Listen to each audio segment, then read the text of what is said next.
네, 오늘 함께 나누실 말씀 설교 제목이 지혜 방주입니다. 지난 한 두 달 넘게 김경희 목사님께서 야고보서를 통해서 온전한 그리스도인이라는 시리즈를 설교하셨는데 오늘은 온전한 사람이 이어서 지혜로운 사람 위에 이제 잠언에서 설교를 하려고 합니다. 그래서 아까 목사님께서 말씀해 주신 사순절이 시작되었는데 사순절 기간 동안 여러분들이 지혜로운 삶을 살기 바라는 마음에서 설교를 준비했습니다.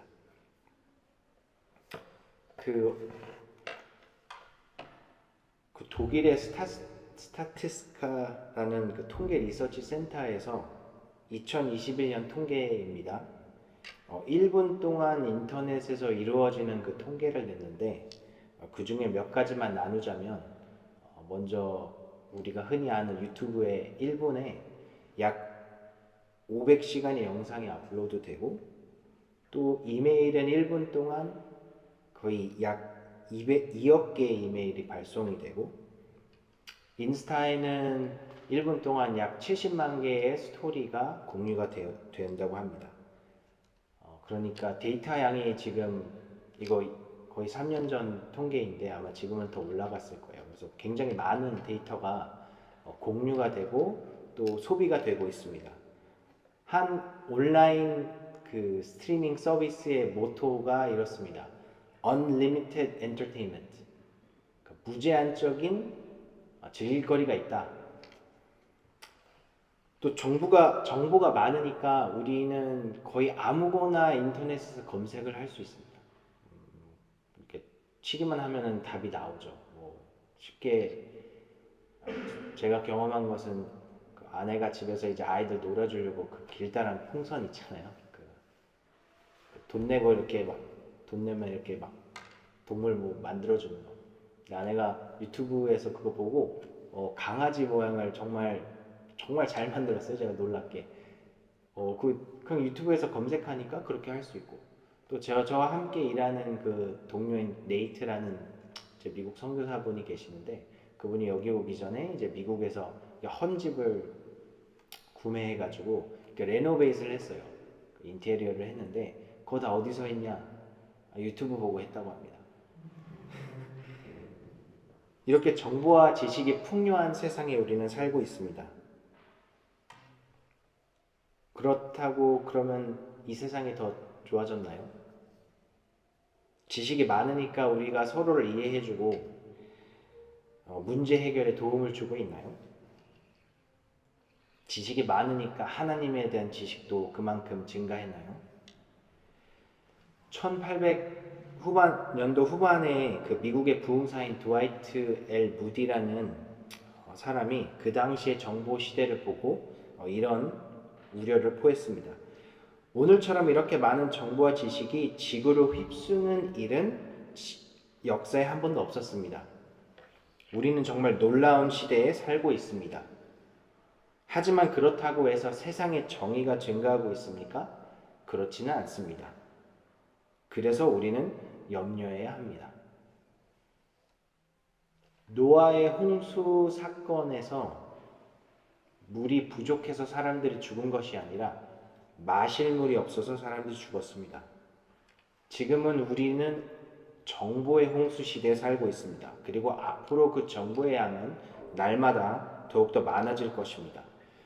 정보의 홍수에서 우리가 살아나는 방법은 노아가 방주를 지어서 홍수에서 가족을 구원한 것처럼 이제 우리는 정보보다 지혜의 방주를 지어야 합니다. 사람들은 많은 것을 알고 있습니다. 그리고 검색만 하면 더 많은 것을 알 수 있습니다. 하지만 우리는 더 많은 것을 아는 사람보다 아마 지금 우리는 지혜로운 사람을 필요로 하고 있습니다. 지혜로운 사람이야말로 인간의 깊은 문제들을 해결해 주는데 도움이 되기 때문입니다. 제가 살면서 가장 지혜로웠던 사람을 떠올랐을 때 이 일이 떠오르는데 제가 한국에서 알바를 했던 시기가 있었어요. 그 슈퍼 캠프라고 청소년 인성 캠프입니다. 그래서 그 캠프에 이제 스태프로 참여를 했는데 그 강사들이 미국에서 온 그 크리스와 켄이라는 강사 두 분이 왔어요. 그래서 이분들이 캠프 기획을 하고 우리 훈련도 시키고 캠프를 전체 리드를 했습니다. 캠프 4일 차에 그 아웃도어 어드벤처 데이라고 해서 말 그대로 그 밖에서 이렇게 거의 반나절 이상 그 노는 그 날이 있었습니다. 근데 이제 그 전날에 이제 비가 와서 그 학교 운동장에 이제 진흙이 되어 있는 부분들이 있었어요. 근데 이제 아이들이 그때 아웃도어 데이여서 캠프 단체 티를 그날에 이제 처음 입었습니다. 그래서 아이들이 신나서 밖에서 뛰어놀고 있는데 그 캠프 중에 가장 어린 친구인 4학년 여자아이가 있었는데 이렇게 뛰다가 이게 미끄러져 가지고 이제 진흙탕에 이게 넘어졌어요. 그러니까 이제 단체 티를 이게 처음 입었던 티인데 이제 진흙이 묻으니까 그리고 넘어졌으니까 막 울기 시작했습니다. 여러분들이 그 상황의 스태프라면 강사라면 어떻게 하시겠습니까? 다 모두가 진흙탕에 네, 굉장히 지혜로운 말씀입니다. 그때 어떤 일이 있었냐면은 그 강사 두 명, 켄과 크리스가 진짜 목사님께서 말씀하신 대로 했어요. 그 울고 있는 여자 있잖아요. 그 옆에 진흙탕에 가서 같이 뒹굴고 같이 옷이 더러워졌습니다. 그래서 그날 저녁에 그 아이들 재우고 스태프 회의가 끝나고 제가 그 분들한테 물어봤어요. 왜 그런 행동을 하셨느냐. 그러니까 그분들이 해준 답변이 아직도 기억이 나는데 그 아이가 울고 있는 거는 혼자 넘어져서 혼자 부끄러움을 당하고 있다는 거예요. 그래서 그게 아마 아픈 것보다 그게 더 서러웠을 거예요. 그런데 우리가 같이 뒹굴어 주니까 그게 이제 축제가 되고 이제 재미로 변한 것이죠. 그래서 이러한 그 지혜로운 사람들이 그 캠프 리드하니까 확실히 아이들의 그런 변화들이 일어났습니다. 뉴욕 타임스의 컬럼니스트 데이빗 브룩스가 쓴 신간책 How to Know a Person, 이게 아직 번역이 안 된 것 같은데 제목이 How to Know a Person에서 지혜를 이렇게 표현했습니다. 지혜는 물리학이나 지리학을 아는 것이 아닙니다. 지혜는 사람을 진짜 아는 것이 지혜입니다. 지혜는 사람이 어떤지 깊이 들여다보고 또 그 사람의 복잡한 인생 상황 속에서 어떻게 행동해야 할지 아는 것이 지혜입니다. 좀 전에 말씀드린 켄과 크리스는 지혜로운 사람이었습니다. 그리고 우리는 오늘 모든 분야에 이렇게 지혜로운 사람들을 필요로 하고 있습니다. 오늘 우리는 함께 지혜로운 사람이 되기 위해 정보의 홍수에서 지혜 방주를 띄울 것입니다. 그래서 우리는 먼저 성경에서 가장 지혜롭다고 하는 사람인 솔로몬의 이력을 살펴볼 것이며 지혜의 정의가 무엇인지, 다음으로 왜 성경의 잠언이 모든 사람을 위한 잠언인지, 마지막으로 지혜를 얻는 5가지 방법과 뉴 솔로몬인 예수 그리스도를 살펴보겠습니다. 먼저 지혜서의 저자 솔로몬, 잠언을 쓴 사람이 진짜 자격이 있는지 한번 보려고 합니다. 1절 말씀, 오늘 본문 1절 말씀을 다 같이 한번 읽어보실까요? 잠언 1장 1절입니다. 시작. 다윗의 아들 이스라엘 왕 솔로몬의 잠언이라. 네, 솔로몬이 이 잠언책을 썼습니다. 솔로몬의 이력을 보면은 다윗의 4번째 아들이고 이스라엘의 3대 왕입니다. 사울, 다윗, 그리고 솔로몬이고 총 40년을 통치하였고 이스라엘 정부를 안정화시킨 왕으로 알려졌습니다. 그래서 12개 지파의 관리들을 임명해서 나라를 안정적으로 관리를 했습니다. 다윗이 실패한 성전 건축을 7년 만에 완공을 했고요. 이웃 나라들과 무역을 시작했습니다. 그리고 3,000개의 잠언과 1,005개의 노래를 지은 아주 명철이 뛰어난 스승이자 멘토이자 그리고 크리에이터입니다. 그런데 우리한테 가장 많이 알려진 솔로몬의 이야기는 그 꿈속에서 하나님께서 나타나서 무엇을 원하냐, 그 요정 램프 이야기 있잖아요. 뭘 줄까 했는데 솔로몬이 뭐라고 했어요? 부와 명예가 아니라 저한테 지혜를 주십시오. 하나님의 백성을 다스릴 수 있는 지혜. 그게 가장 유명한 것이고, 그 다음에 바로 첫 그 솔로몬의 지혜가 나타난 그 판결이 바로 두 창녀의 엄마가 이제 아들 때문에 논란이 있었는데, 그때 솔로몬이 뭐 했어요? 칼을 가져와라. 아이를 두 동강이로 내서 양쪽 어머니한테 주자. 한 걸로 이제 솔로몬의 명성이 높아졌습니다. 그래서 솔로몬의 이 지혜가 너무 많이 잘 알려져서 그 시바 왕이라는 여왕이 와서 솔로몬을 보고 싶어해요. 솔로몬의 지혜를 정말 시험하려고 옵니다. 그래서 열왕기상 10장에 나오는데, 스바의 여왕이 여호와의 이름으로 말미암은 솔로몬의 명성을 듣고 와서 어려운 문제를 그를 시험하고자 하여, 3절에는 솔로몬이 그가 묻는 말에 다 대답하였으니 왕이 알지 못하여 대답하지 못한 것이 하나도 없었더라. 이 말을 듣고 여러분들은 그러면 옛날의 솔로몬인데 오늘날의 솔로몬을 한번 생각해 보세요. 오늘날의 솔로몬은 누구일까요? 오늘날 우리가 지혜롭다고 하는 사람은 누구일까요? 저는 시바왕이 솔로몬을 표현했잖아요. 그 모든 것을 물어봤는데 모든 것을 답했다. 좀 생각해 보니까 오늘날의 이 솔로몬을 생각하면은 딱 챗 GPT가 떠오르는 거예요. 맞죠? 사용 안 해보셨으면 한번 해보세요. 놀라움을 경치 못할 것입니다. 아무거나 물어보면 아무거나 답하고 아주 굉장히 잘 답해줍니다. 디지털 솔로몬인 거죠. 오늘날로 말하면. 이제 정보의 시대에 이제 지혜를 검색하는 시대가 되었어요. 검색만 하면은 모든 답을 얻을 수 있습니다. 또 누가 가장 지혜로운 사람으로 대중은 인식하고 있나요? 아마 돈을 가장 많이 번 사람을 지혜롭다고 생각합니다. 특히 큰 성공을 이룬 사람. 요즘 한국 대학교에서 그 졸업 시즌입니다. 그래서 졸업식에 보통 이게 연설을 해주시는 분들을 초청하잖아요. 그럼 다 보세요. 어떤 사람을 초청하는지. 공통점이 있는데 유명하고 성공했고 돈 많은 사람. 아니면 이 세 가지를 다 가지고 있는 사람들이 대학교에서 연설을 합니다. 그 한국뿐 아니라 미국도 마찬가지고요. 근데 그 대학생들한테 그 강연자들이 무슨 메시지예요? 핵심적인 건 뭐예요? 이렇게 하면 나처럼 성공할 수 있다요. 자기가 어떻게 성공했는지 그 지혜를 나누는 거죠. 근데 여기 어떤 사람도 지혜로운 사람이 되려고 하진 않습니다. 자신의 마음을 쫓아서 성공을 해라. 뭔가 이러한 메시지예요. 2023년에 워싱턴 포스트에서 한 칼럼니스트가 이런 제목으로 글을 썼습니다. Why do we listen to tech moguls like Elon Musk? 그 해석을 하면은 왜 우리는 일론 머스크 같은 테크 거물들의 말을 듣는가예요. 일론 머스크가 크게 성공을 이루었습니다. 크게 두 가지 산업에서 굉장히 성공을 이뤘는데, 하나는 전기차 테슬라를 설립한 것과 우주 로켓 회사인 스페이스X.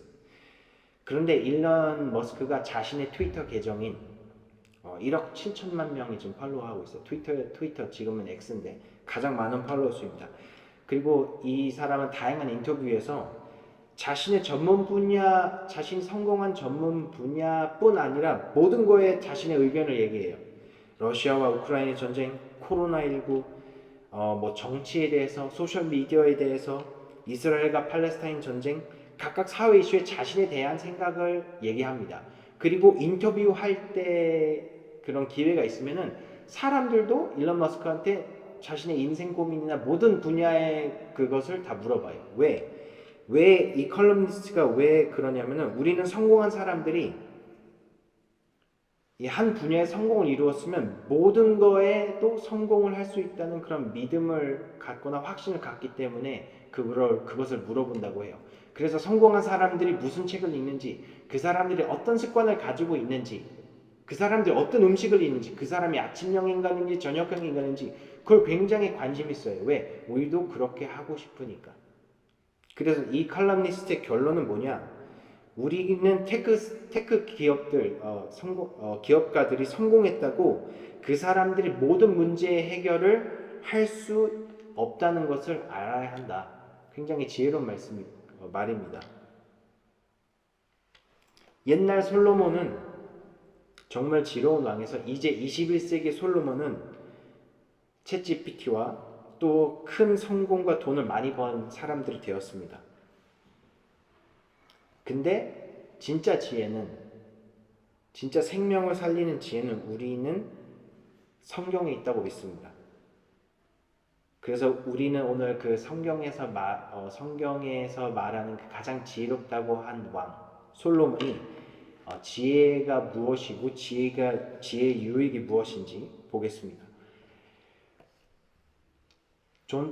미국의 존 파이퍼 목사님이 지혜에 대한 설교에서 모든 인간은 공통점이 하나 있는데 그것은 바로 행복을 추구하는 마음이라고 합니다. 그렇다고 해서 모든 사람이 그 행복을 추구하는데 같은 방법이 되게 다양한데 행복을 원하는 마음은 같다고 합니다. 그리고 행복 추구는 나쁜 것이 아니라고 합니다. 좋은 것이라고 해요, 오히려. 하지만 악이라고 하는 게 무엇이냐? 이 행복을 추구하기 위해서 하나님의 법을 무시하고 하나님을 아프게 한다고 정의를 하고, 반대로 선한 것은 무엇이냐? 행복을 추구하면서 하나님을 기쁘시게 하고 하나님께 영광을 돌린다는 것입니다. 그래서 지혜는 무엇이에요? 우리가 행복한 삶을 살기 위한 선택들에 있어서 그 선택들이 하나님을 기쁘게 하고 하나님께 영광 돌리는 방법들을 선택할 때 그게 바로 지혜라고 이 목사님은 말씀해요. 왜냐하면 하나님께서 이 세상을 창조하셨을 때 자연 법칙과 도덕적 법들이 하나님께 영광을 돌릴 수 있도록, 그래서 우리가 더 행복해질 수 있도록 설계하신 분입니다. 그래서 우리가 그 법칙 안에서 살아가고 하나님과 법과 연동된 선택들을 할 때 우리는 진정 행복할 수 있다고 해요. 그래서 지혜의 유익이 바로 이 행복해지는 삶이에요. 그런데 성경을 읽으면서 내 상황을 명확하게 알려주지 않을 때가 있어요. 성경은 도덕책이 아닙니다. 인생의 수많은 경우의 수를 고려해서 성경은 답을 제시해주진 않아요. 예를 들어서 성경에서는 누구를 고용할지, 어떤 회사에 취직할지, 어떤 대학교에 입학하고 어떤 전공을 할지, 또는 누구와 결혼해 줄지 말해주진 않습니다. 왜냐하면은 만약에 성경에 그렇게 적혀 있었다면, 어떤 대학교 모든 게 다 적혀 있었다면은 우리는 우리의 노력으로 구원을 이루지 하나님의 은혜로 구원을 이루지 못하는 것을 하나님은 알고 있기 때문에 그렇게 명확한 규칙들이 성경에 다 적혀 있지 않습니다. 오늘 찬양처럼 주 은혜로 이곳에 서 있네, 주 임재에 엎드려 라는 고백을 절대 못할 거예요. 만약에 그 모든 구체적인 게 적혀 있었다면. 왜냐하면 내가 몇 가지를 했어 라는 것이 다 자랑이 되고 하나님의 은혜를 경험하지 못하는 것이기 때문입니다. 그래서 우리는 스스로 구원을 못하는 죄인이기 때문에 날마다 이 하나님의 지혜의 말씀, 그것을 생각하고 해석하고 공부해야 되는 것입니다. 그래서 성경이 지혜를 얻을 수 있는 놀라운 책입니다. 오늘 말씀을 자세히 관찰하시면 놀라운 점이 하나 더 있습니다. 여러분들이 아니면 지혜로운 사람을 떠올려 보면은 어떤 이미지가 떠오릅니까? 백발머리에 안경을 끼고 책에 둘러싸인 방에서 신문을 읽으면 차 한잔하며 마시는 할아버지를 떠오르십니까? 아니면 산속 깊은 곳에 있는 어떤 돌을 닦고 있는 스님을 생각하십니까? 그런데 오늘 말씀에서는 모든 계층의 사람은 지혜가 필요하고 지혜로 성장한다고 말씀합니다. 한번 본문 말씀을 보십시오. 어떤 사람들이 지혜를 필요하냐? 4절에서 어리석은 자는 슬기롭게 하며 젊은 자에게 지식과 근신함을 주기 위한 것, 지혜 있는 자는 듣고 학식이 더할 것이요 명철한 자는 지략을 얻을 것이다. 여러분들은 이 지혜의 스펙트럼에 어디에 속하십니까? 성경은 어떤 특정 특권층을 위한 책이 아닙니다. 여러분들이 지혜 스펙트럼에 어디에 있든지 솔로몬은 지혜를 얻으라고, 지혜를 받으라고 말하고 있습니다. 그런데 놀라운 것은 뭐예요? 복음도 이러하다는 것입니다. 복음은 어떤 한 나라, 한 사회 계층이 늘 위한 것이 아니라 모두를 위한 메시지가 복음입니다. 여러분들이 세계 종교 분배 지도를 보시면은 다른 종교들은 특정한 지역에 제한되어 있습니다. 예를 들어서 무슬림은 중동이고 힌두교는 인도, 불교는 아시아권에 속해 있습니다. 그런데 기독교만이 모든 대륙에 다 퍼져 있습니다. 북남미, 유럽, 아프리카, 아시아, 그리고 오스트레일리아. 하지만 무신론자들이 이렇게 종교를 가진 사람들을 이렇게 공격해요. 종교는 약하고 가난한 사람들만 위한, 가난하고 약한 사람들만 신을 필요한 사람들이라고 비판해요. 하지만 오늘 본문을 보면 성경은 그런 책이 아닙니다. 하나님을 믿는 것은 그 약하고 가난한 사람들 위한 책이 아닙니다. 모두를 위한 책입니다. 복음도 가난하고 약한 사람, 부하고 학벌 좋은 사람 모두를 위한 책입니다. 또는 이렇게 성경을 보면 비판하는 사람들이 있어요. 성경은 그건 이스라엘 사람들의 역사잖아. 나와 무관하다라고 비판하는 사람들이 있어요. 영화 기생충이 글로벌 영화가 되고 봉준호 감독이 이 작품 때문에 글로벌한 감독이 된 이유가 있습니다. 한 인터뷰에서 봉준호 감독이 이렇게 얘기했습니다. 가장 한국적인 것이 가장 세계적인 것이다. 기생충 영화를 보면 한국 영화입니다. 언어부터 시작해서 환경, 음식, 짜파구리와 같은 거, 또 반지하 집 같은 거, 그거 굉장히 한국적인 거예요. 하지만 그 영화 속에 담긴 이야기는 세상 모든 사람들의 보편적인 가치를 다루기 때문에 한국뿐 아니라 전 세계에 있는 모든 사람들의 공감을 받아 세계적인 영화가 되었습니다. 하나님께서 이스라엘 백성을 구원하기 위해서 이스라엘 백성을 샘플로 갖다 부르신 겁니다. 이스라엘 백성한테는 그 이스라엘 백성의 이야기는 창조, 타락, 구원 역사는 한 백성뿐 아니라 인간 모든 사람들을 위한 세계적인 이야기이며 세계적인 책이 바로 성경책인 것입니다. 성경을 주신 이유는 특정한 계층만, 특정한 어떤 국민만을 위한 것이 아니라 만민에게 유익한, 만민에게 필요한, 만민이 지혜를 얻을 수 있는 책입니다. 바즐 한인 성교교회 성도 여러분, 여러분은 어느 나라 국적을 가졌건 어느 정도의 교육을 받았건 지금 월급이 얼마나 됐건 또한 부모님의 배경이 얼마나 크던 간에 잠언은 여러분 모두에게 지혜를 얻으라고 말하고 있습니다. 성경책은 모든 지혜의 스펙트럼을 포괄하는 놀라운 책입니다. 그래서 우리는 이 책을 믿을 수 있고 이 책을 통해 지혜를 얻을 수 있습니다. 그래서 성경책에서 우리는 지혜를 얻을 수 있는 5가지 실천적인 방법을 나누려고 합니다. 지혜를 얻는 5가지 방법. 첫 번째, 여러분들 지혜를 갈급해 하십시오. 잠언 3장 말씀을 한번 같이 볼 건데요. 한 장만 넘기시면 잠언 3장 13절에서 15절 말씀입니다. 잠언 3장 13절에서 15절 말씀. 짧으니까 다 같이 한번 읽어보겠습니다. 시작. 지혜를 얻은 자와 명철을 얻은 자는 복이 있나니 이는 지혜를 얻은 것이 은을 얻는 것보다 낫고 그 이익이 정금보다 나음이니라. 지혜는 진주보다 귀하니 내가 사모하는 모든 것으로도 이에 비교할 수 없도다. 비교할 수 없는 지혜, 이 가치를 여러분들 어떻게 아실 수 있을까요? 한국의 유용준 교수가 쓴 책 나의 문화 답사기에서 이런 말을 했습니다. 사랑하면 알게 되고 알면 보이나니 그때 보이는 것은 전과 같지 않으리라. 그러니까 여러분들이 성경을 알면 알수록 사랑에 빠지고 그 가치를 더욱더 알 수 있습니다.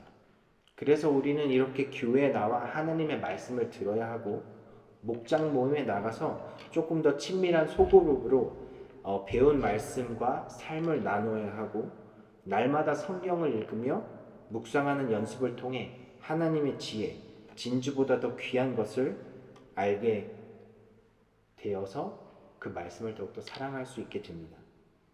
두 번째는 하나님을 경외하기입니다. 오늘 본문 말씀의 그 7절 말씀입니다. 잠언 1장 7절 말씀 한번 다 같이 읽어보겠습니다. 잠언 1장 7절 말씀 시작. 여호와를 경외하는 것이 지식의 근본이오늘 미련한 자는 지혜와 회개를 멸시하느니라. 여호와를 경외하는 것, 다른 말로 하면은 악을 미워하는 것입니다. 악을 미워하는 성경의 대표적인 인물이 있습니다. 바로 요셉인데요. 요셉이 그 보디발 집에 거의 관리자가 되었는데 보디발의 아내가 자신과 같이 자자고 매일 유혹을 했어요. 근데 그때 요셉의 답변이 뭐냐면 창세기 39장 9절에 내가 어찌 이 큰 악을 행하여 하나님께 죄를 지으리까? 참 놀라운 고백입니다. 어떻게 그러면은 이 요셉처럼 하나님을 경외할 수 있냐고요? 어떻게 하면 우리가 악을 미워할 수 있냐고요? 여러분들 매일 오늘 보니까 여러분들 머리도 잘 되어 있고 또 복장도 잘 되어 있어서 오셨잖아요. 얼굴에 아무것도 안 묻히고 오셨는데 어떻게 그렇게 하셨나요? 여러분들 매일 거울을 보시잖아요. 또 누구는 너무 많이 봐서 좀 문제인데 우리는 매일 거울을 보고 있습니다. 우리는 우리의 영혼의 거울인 성경 말씀을 매일 봐야 합니다. 그러면 하나님께서 기뻐하시고 싫어하시는 것이 무엇인지 우리는 알 수 있어요. 디모데후서 3장의 말씀 16절에서 17절 말씀에 모든 성경은 하나님의 감동으로 된 것으로 교훈과 책망과 바르게 함과 의로 교육하기에 유익하니 이는 하나님의 사람을 온전하게 하며 모든 선한 일을 행할 능력을 갖추게 하려 함이라. 성경을 가까이 하십시오. 그럼 하나님을 경외하는 것은 당연한 결과입니다.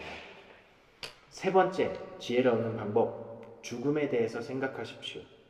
스티브 잡스가 2005년도 스탠퍼드 대학교 연설에서 이런 말을 했는데 죽음에 대해서 이야기를 했습니다. 그래서 농담으로 이제 모든 사람은 천국에 가고 싶어 합니다. 그런데 천국에 가고 싶어 하는 사람도 죽음을 통해 가고 싶지는 않다고 해요. 왜냐하면 죽음이 이제 그만큼 두려운 것이라는 거죠. 하지만 잡스는 죽음은 인생에서 가장 탁월한 발명품이라고 해요. 이 사람은 이제 하나님을 믿지 않으니까 그냥 죽음을 발명품이라고 표현을 하는데 왜냐하면 그 죽음 앞에서 우리는 진짜 중요한 것만 남는다고 하는 거예요. 그래서 죽음은 삶의 변화를 가져다 주는 촉진제 도구라고 얘기를 합니다. 그래서 잡스가 죽음을 생각하는 행동의 결론이 뭐냐? 바로 하나님을 믿으라, 지혜로운 사람이 되라가 아니라 결국 너의 마음에 있는 것을 쫓으라. 그 졸업생들한테 follow your heart라는 거예요. 굉장히 세속적인 메시지인 거죠. 잡스가 여기서 지혜라는 단어를 쓰지 않았지만 이 죽음에 대해서 깊이 생각한 사람입니다. 그래서 죽음이 우리를 결국 지혜로운 사람으로 만들어주는 도구라고 잡스는 얘기하고 있는 거예요. 시편 90편 12절 말씀에 우리에게 우리 날 계수함을 가르치사 지혜로운 마음을 얻게 하소서. 죽음에 대해 생각하면은 우리는 날마다 지혜로운 사람이 될 수 있습니다. 네 번째, 지혜를 얻는 방법. 기도하십시오. 솔로몬의 지혜를 어떻게 얻었는지 아십니까? 솔로몬은 지혜로운 사람으로 태어나지 않았어요. 솔로몬이 뭐 했어요? 하나님께서 꿈에 나타났을 때 하나님한테 지혜 달라고 말을 했습니다. 간구를 했습니다. 그래서 우리는 기도를 해야 되는 거예요.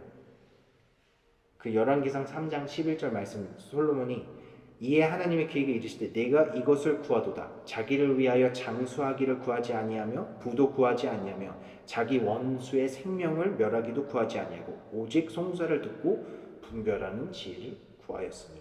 하나님께 지혜를 구한 솔로몬입니다. 그래서 지혜로운 왕이 되었죠. 야고보서 1장 5절 말씀, 너희 중에 누구든지 지혜가 부족하거든 모든 사람에게 후히 주시고 꾸짖지 아니하시는 하나님께 구하라.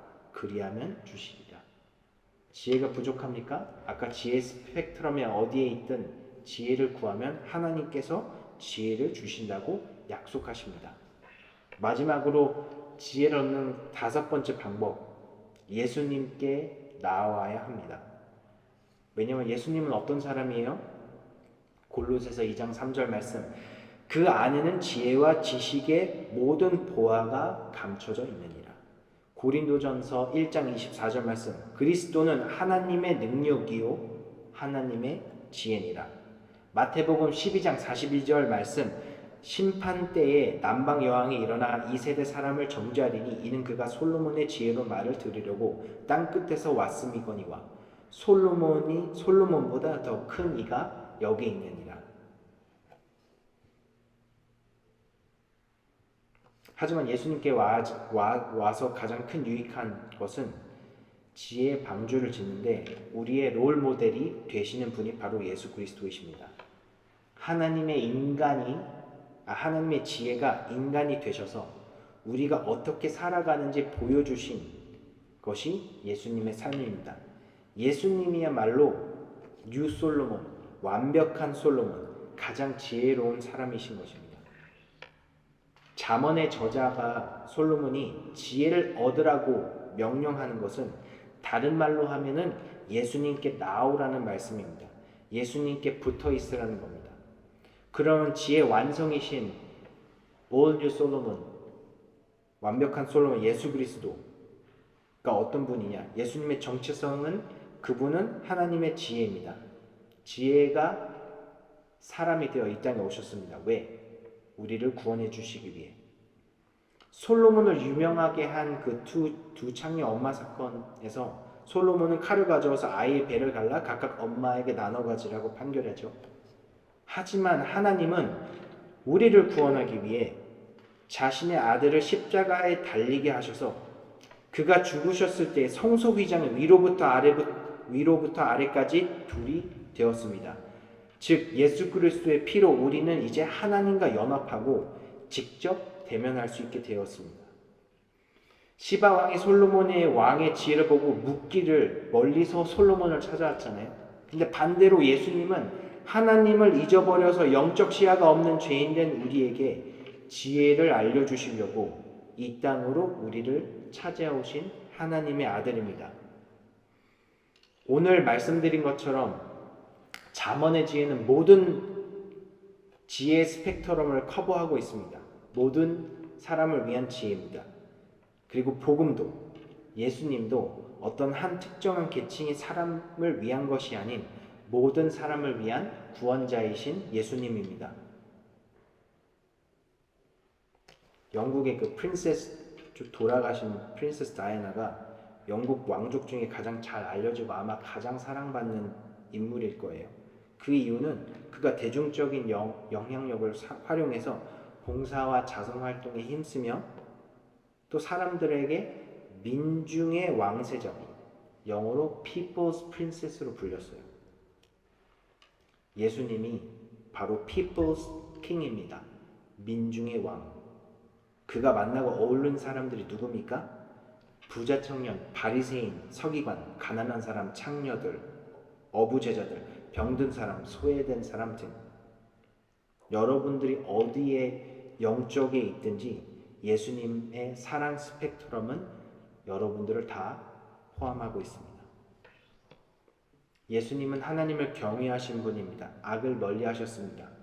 광야에서 사탄의 시험을 받으셨을 때 자신에게 경배하라고 사탄이 얘기해요. 근데 예수님이 어떻게 물리치시냐? 사탄아 물러가라 기록되었을 때 주 너의 하나님께 경배하고 다만 그를 섬기라 하였느니라. 요셉이 보디발의 아내를 물리친 것과 되게 비슷한 말씀을 하시죠. 예수님은 자신의 죽음에 대해서 묵상하신 분입니다. 제자들에게 자신의 죽음에 대해서 자주 말씀하시는 것을 우리는 볼 수 있어요. 이 땅에 오신 목적을 분명히 알고 계셨고, 그리고 그분의 죽음이여 그분이 죽으셔야만 하나님의 백성을 구원할 수 있다는 것을 아마 날마다 묵상하셨습니다. 예수님은 기도하시는 분이셨습니다. 성경 복음서에 보면은 새벽 일찍 또는 혼자 산에 가셔서 기도하시는 장면을 우리는 여러 번 볼 수 있습니다. 그리고 예수님은 하나님과 붙어 있으신 분이십니다. 얼마나 하나님을 알았냐면 예수님께서 이 땅에 하신 말과 행동과 선택들이 하나님 아버지를 기쁘시게 했습니다. 마태복음 3장 17절 하늘로부터 소리가 있어 말씀하시되 이는 내 사랑하는 아들이요 내 기뻐하는 자라. 하나님께서 인정해 주시는 말씀입니다. 말씀을 마무리하겠습니다. 2023년에 한국의 송길령 박사라는 분이 책 시대예보 핵 개인의 시대라는 책을 썼는데 이 핵 개인 이분이 처음 이렇게 코인한 term이에요. 핵 개인은 어떻게 정의하냐면 핵 개인의 핵심은 바로 주체성이라고 해요. 조직 문화, 다른 이의 시선, 사회적 관행이나 간섭 등에 떠밀리지 않고 자신만의 생각, 판단, 결정에 따라 자기 주도적으로 자신만의 삶을 설계해 살아가는 주체적 개인이 바로 핵 개인이다. 쉽게 말하면 인생의 주인은 나고 내 마음이 이끄는 대로 살아가는 사람들이라는 겁니다. 바로 키워드가 뭐예요? Follow your heart. 이 세상의 모든 영화와 모든 졸업 연설에서 하고 있는 모든 성과, 돈을 많이 벌거나 유명인 사람들 하는 거죠. Follow your heart. 하지만 예수를 믿는 우리들은 핵 개인의 시대에 반대 방향으로 가야 합니다. 앞에서 말씀드린 것처럼 우리는 지혜 방주를 지어야 한다고 말씀드렸어요. 여러분들 방주를 상상해 보시면 우리가 흔히 알고 있는 배와 비교했을 때 방주에 없는 두 가지가 있습니다. 두 가지. 첫 번째는 방주에는 선장이 없습니다. 두 번째, 방향을 조절하는 키가 없어요. 그런데 놀랍게 이것 없이도 노아의 방주 전원이 안전했고 전원이 구원받았습니다. 우리가 지은 방주의 선장은 지혜의 방주의 선장은 하나님이십니다. 그리고 우리의 삶의 방향도 그분의 키로 우리를 인도해 주실 것입니다. 성경을 보십시오. 이야기를 이끌어 가시는 분은 하나님이시고 그 등장인물을 부르시고 사용하시는 것도 다 하나님입니다. 그런데 방주에 탔다고 내 삶의 홍수가 내 삶의 태풍이 멈추는 것은 아닙니다. 여러분들이 지혜의 방주를 짓고 거기에 타도 홍수와 태풍은 계속 몰려올 수 있어요. 하지만 여러분들 우리 복음을 믿고 그거를 아시는 우리 모두는 이제 안심할 수 있어요. 왜냐하면은 예수님께서 최후의 태풍, 최후의 홍수를 십자가에서 경험하시고 최후의 죽음을 당하시고 부활하셨습니다. 시편 23편 유명하죠. 내가 사망의 음침한 골짜기로 다닐지라도 해를 두려워하지 않음은 누가? 주께서 나와 함께 하십니다. 죽음까지 간 그리스도가 함께 하시니 죽음을 맞이할 때 여러분이 두려워하지 않을 수 있는 이유입니다. 예수님께서 나를 위해서 사망의 언덕 골고다를 오르신 것은 그로 인해 내가 다시 에덴 동산에 들어갈 수 있게 된 것입니다. 하나님께서는 노아에게 방주를 선물하지 않으셨습니다. 하나님은 날마다 노아에게 방주를 어떻게 지으라고 명령 내리십니다. 왜요? 노아가 순종하는 연습을 하라고. 그리고 노아는 날마다 사람들한테 욕을 먹어가면서 산 위에다 방주를 지었습니다. 어떤 학자는 방주를 짓는데 55년이 걸렸다고 해요. 저는 정확히는 모르겠지만 결론은 방주를 짓는데 굉장히 오랜 시간이 걸린 것입니다. 그러니까 정말 홍수가 났을 때 노아가 가족을 데리고 방주에 올라갈 수 있었던 이유가 뭐예요? 날마다 하나님께 순종했던 연습, 습관이 있었기 때문에 결정적인 시간에 타이밍에 방주에 가족을 데리고 올라탈 수 있었던 거예요. 그래서 우리도 날마다 지혜를 얻는 방법인 지혜를 갈급해하고 하나님을 경외하고 나의 죽음을 묵상하고 지혜를 달라고 기도하고 예수님께 붙어있는 연습을 매일 해야 결정적인 순간에 우리가 구원을 받는 기쁨의 역사가 일어날 것입니다. 노아의 홍수 사건에도 언젠가 비가 그치고 해가 났습니다. 우리도 언젠가 예수님의 재림과 함께 방주에 내려서 새하늘과 새 땅에서 하나님과 영원히 함께 거할 것입니다. 그 복을 누리는 바질 한인 성교교회 성도님들이 되시기를 축복합니다. 기도하시겠습니다.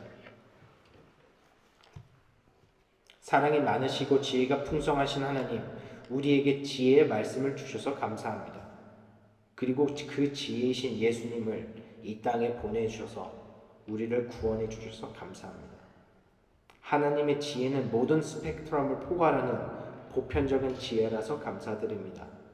우리 교회 성도들의 지혜 레벨이 어디에 있든지 하나님의 지혜는 우리에게 모두에게 유익을 주는 것을 배웠습니다. 지혜를 얻는 방법을 묵상하며 날마다 하나님과 동행하는 성도가 될 수 있도록 하나님을 향한 사랑을 부어주시고 정보의 홍수에서 지혜의 방주를 지어 어떤 태풍이 몰아쳐도 두려워하지 않으며 오직 예수의 십자가를 붙들어 지혜롭게 살아가는 성도들이 될 수 있도록 성령님 도와주세요. 지금도 살아계시고 완벽한 지혜이신 예수님의 이름으로 기도합니다.